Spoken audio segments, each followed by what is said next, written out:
Preocupación por la viruela del mono. Se detectó el primer caso sospechoso en Argentina y ya se registraron casos en Europa y Estados Unidos. En la noche del domingo, desde el Ministerio de Salud de la Nación emitieron un comunicado oficial que advertía la detección del primer paciente sospechoso de haber contraído la extraña enfermedad también llamada viruela símica, que se registra mayormente en las áreas de selvas tropicales remotas de África Central y Occidental. En relación a esto, desde la cartera dirigida por Carla Bisotti informaron cuál era la situación actual de la persona, quien presentó síntomas compatibles con la infección viral. El paciente volvió al país tras haber estado en España entre el 28 de abril y el 16 de mayo y de momento se encuentra estable cursando la enfermedad, que aún se encuentra en estudio a la espera de los resultados de los análisis enviados al Instituto Malbrán. Por tal razón está siendo tratado, pero permanece aislado, con un importante seguimiento médico hasta que haya mayores novedades. La viruela del mono se denominó de esa manera, ya que fue detectada en una colonia de monos para investigación por primera vez en el año 1958, aunque se presume que surge originariamente de los roedores. Luego de esto, con el paso de los años, se corroboraron transmutaciones que provocaron la posibilidad de un contagio de animales a humanos, expandiéndose en unos 11 países del continente africano. El primer caso de viruela del mono fuera de África se detectó el pasado 7 de mayo en el Reino Unido. Desde ese momento, al menos 15 países reportaron la enfermedad, entre casos confirmados y sospechosos. Los países en estado de alarma a partir de esta detección hasta el momento son Reino Unido, España, Portugal, Italia, Canadá, Estados Unidos, Australia, Suecia, Francia, Bélgica y Alemania. Por su parte, el doctor Ramiro Heredia, en una entrevista efectuada por la TV pública, dio más información al respecto. El reservorio natural de este virus son los roedores.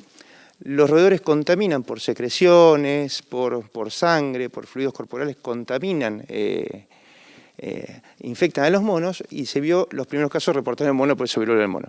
Es una enfermedad zoonótica, o sea que son enfermedades que adquirimos de los animales clásicamente, hasta ahora fue así. Y la particularidad de lo que está pasando ahora es que son los primeros casos fuera de África, sin un viajero o alguien que haya estado que genere cada brote. La transmisión sería por una transmisión aérea, mayormente por gota gruesa. Estamos hablando de que quizás la distancia y la protección con un barbijo común puede ser suficiente para eso.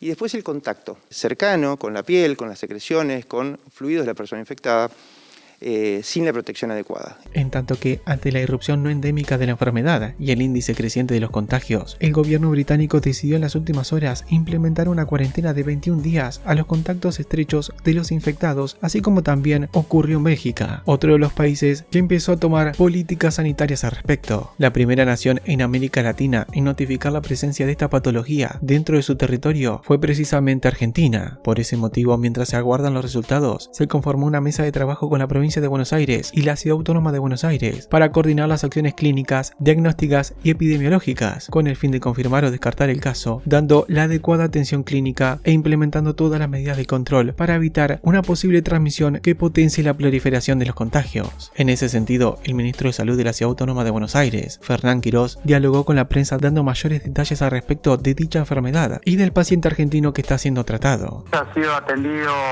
una persona un varón de edad media que proveniente de España, que ha hecho unas lesiones en la piel típicas de la enfermedad y se están haciendo los análisis de laboratorio para confirmar o descartarlo. Viene de una zona donde ha habido casos, de manera que potencialmente podría serlo. Hay cierta protección cruzada entre este virus símico, como bien comentaban ustedes, y el virus de la viruela humana, así que todas aquellas personas que tienen más de 50 o 60 años han sido vacunados para la viruela de niños tienen una protección significativa. Es una enfermedad que es endémica en algunos países africanos, sobre todo, por supuesto, países que tienen cierta vincularidad física con monos salvajes, y que aparece episódicamente en algunos otros países del planeta de manera muy aislada. Lo que ha pasado en esta oportunidad es que el número de personas que tienen la enfermedad y se han detectado fuera de la zona endémica es significativo, ¿no? Y ese es el tema que tiene ocupado a los sistemas de salud de todo el mundo. En lo que tiene que ver con los casos registrados en otros países del mundo, específicamente en los Estados Unidos, una de las cuestiones que llamó la atención fue que uno de los pacientes presentó síntomas sin haber estado en ninguno de los países de donde proviene la enfermedad, ni haber tenido contacto con los mencionados animales que la transmiten. A colación de esto, médicos especialistas del hospital de Massachusetts realizaron una conferencia explicando la situación. En el transcurso de su admisión se le identificó como posible infectado con la viruela del mono, algo bastante inusual, ya que el paciente no había viajado ni estuvo expuesto a posibles animales portadores.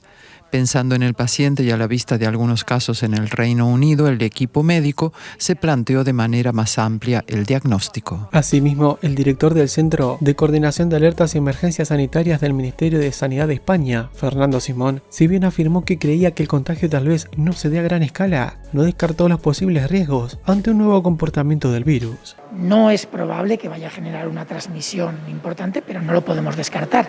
Entonces tenemos que tener mucho cuidado. En lo que refiere al contagio, se informó que se produce por el contacto cercano con la piel de un afectado o con las mucosas, destacando particularmente que dicho contacto debe ser íntimo y prolongado. Además, los especialistas remarcaron que la viruela del mono no es excesivamente contagiosa y tampoco suele ser peligrosa para aquellos que la contraen, aunque lo cierto es que la preocupación surge a raíz del cambio significativo que se comenzó a registrar en los casos, y además que si bien suele ser poco, puede ocurrir que surjan complicaciones. Teniendo en cuenta la mencionada forma de contagio, las recomendaciones para evitar el mismo se limitan a reducir el contacto físico con personas que tengan algún síntoma compatible, y principalmente con los roedores o monos que transmiten la enfermedad. Asimismo, se aconseja la utilización de ropa y elementos de protección para tales ocasiones que sea absolutamente necesario el contacto. Los síntomas generalmente incluyen fiebre, dolor de cabeza intenso, dolores musculares y de espalda, poca energía, ganglios linfáticos inflamados y erupciones o lesiones en la piel, y suele durar entre 2 y 4 semanas, desapareciendo por sí solos sin tratamiento. La erupción generalmente comienza dentro de los primeros 3 días de que se detecta la fiebre. Las lesiones pueden ser leves o ligeramente elevadas, pudiendo formarse costras que suelen secarse y caerse. Por último, si bien no hay tratamiento específico antiviral para dicha enfermedad, lo cierto es que se aprobaron vacunas de prevención, pero aún no están disponibles en todos los países. De esta manera habrá que esperar para ver cómo prosiguen los estudios al respecto de los contagios de esta enfermedad, y si en tal caso se dio alguna modificación que abrió la posibilidad de un contagio más masivo, con la expectativa de que la rápida reacción de las autoridades sanitarias a nivel mundial permitan que se evite su proliferación.